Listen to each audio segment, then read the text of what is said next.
look back at last year, what kind of stood out as some of the highlights, and what sort of things do you look to improve? Yeah, I think it was just a great example of our team coming together to accomplish things that we knew we could do, and a lot of guys coming together for one common goal.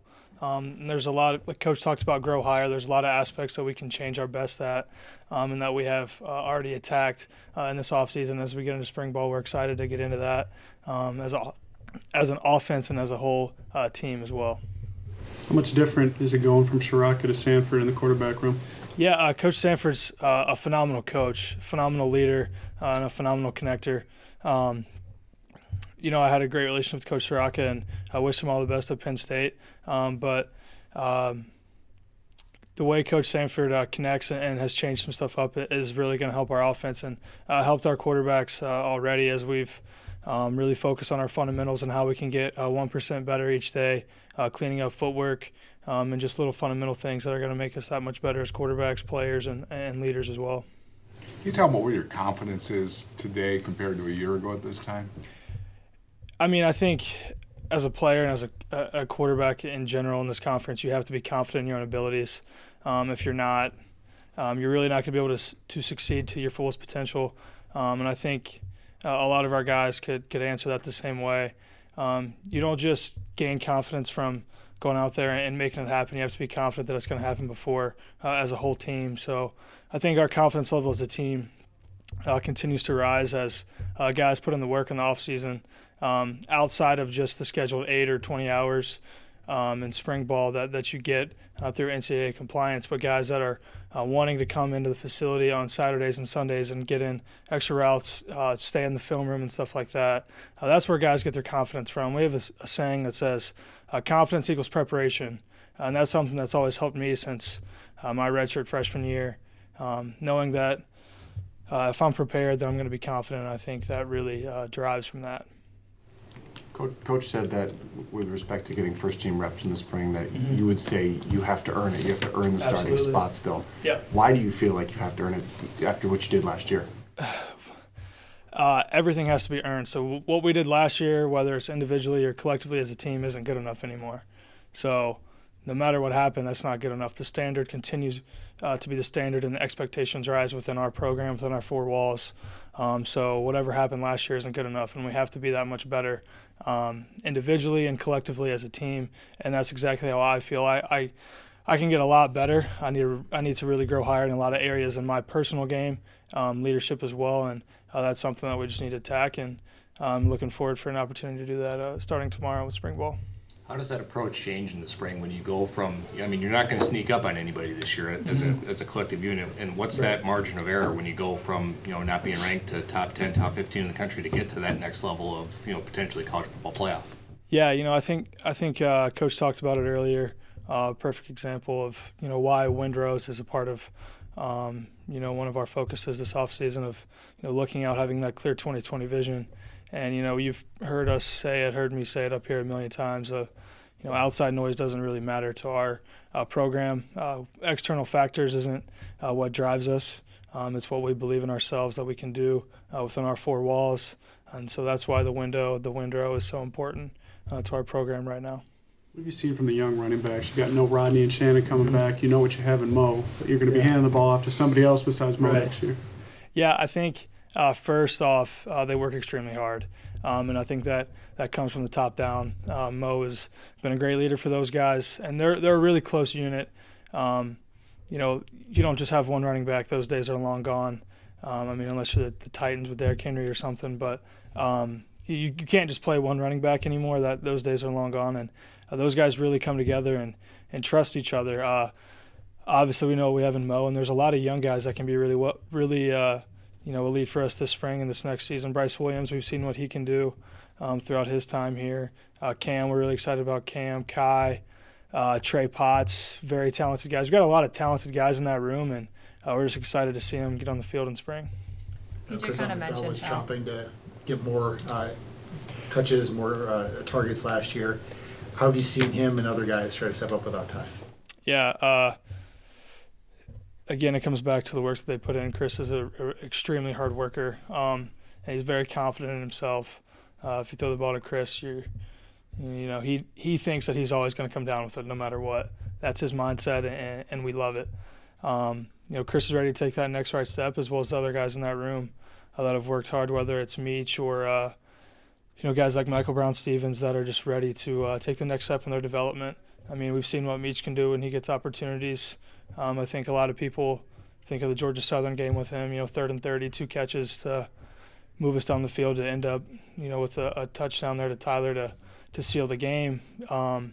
There's a lot of guys that can do a lot of things, and, with Coach Simon's leadership and the way that they work and work together, they can be really special.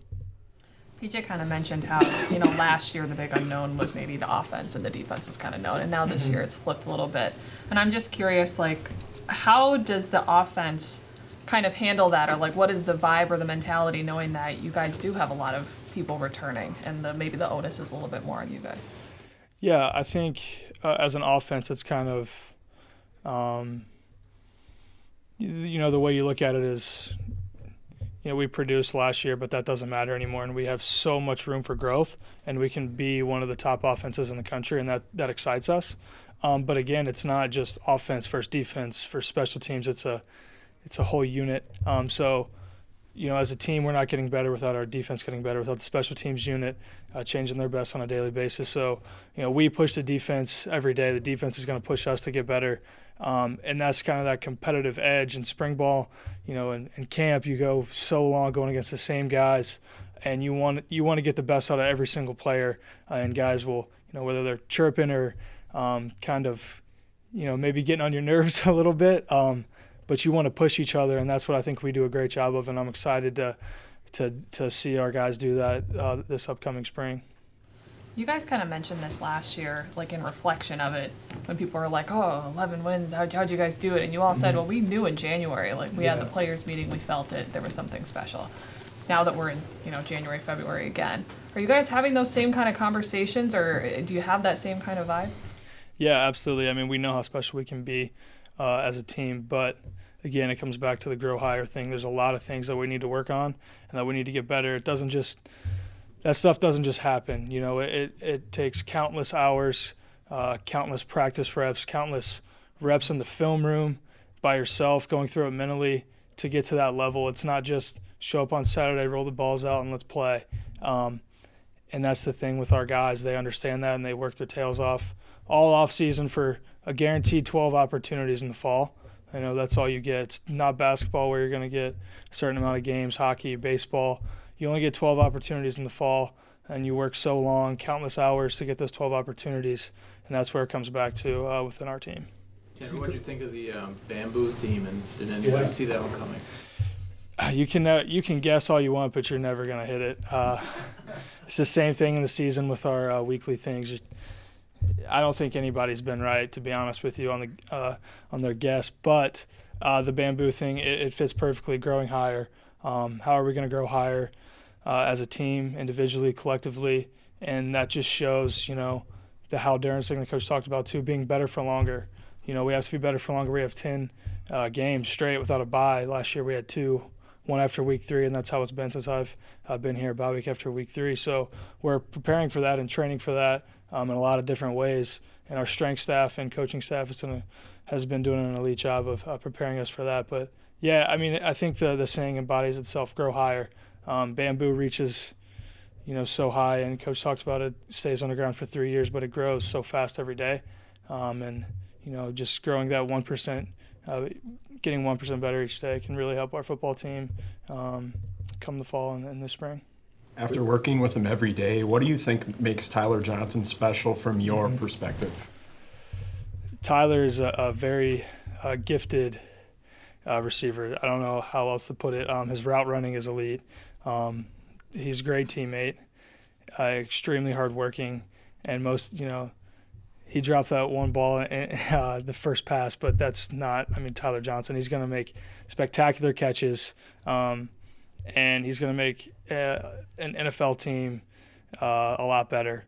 Whoever drafts him, whoever picks him this upcoming spring in Las Vegas is going to become a better organization because of it, because Tyler's a special talent. He may not be the fastest guy in a straight line speed, but Tyler's an incredibly gifted football player, and he makes plays and he makes things happen. If it's 3rd and 9 or whatever, you want to go to Tyler Johnson. That's just the kind of player he is, and I think the things you've seen him do coming from North Minneapolis and then what he means to the city of Minneapolis and the state of Minnesota is just phenomenal. He's changed so many lives throughout his career already, and I'm excited to see what he's going to do at the next level. Take a couple more. What are some of the kind of top tier things that Coach Stanford has stressed to you, kind of about how your game was last year and where he wants it to go this year? I think one big, really big thing is just cleaning up my feet. A lot of times I was really sloppy, just kind of moving around a lot. There's a lot of ways that I can get better, and that progresses to pocket movement. There was a lot of times where I walked into sacks, or maybe I could have got out if I stepped here, or created false pressure. So that's one area that that we've been really working at, and kind of that he noticed when he watched the film. And he's got a lot of great drills that we've already been working on through winter workouts of how we can get better as a whole quarterback unit at our footwork and our pocket presence as well. So we've been really attacking that as a unit. Any more? Thanks, y'all. Have an elite day.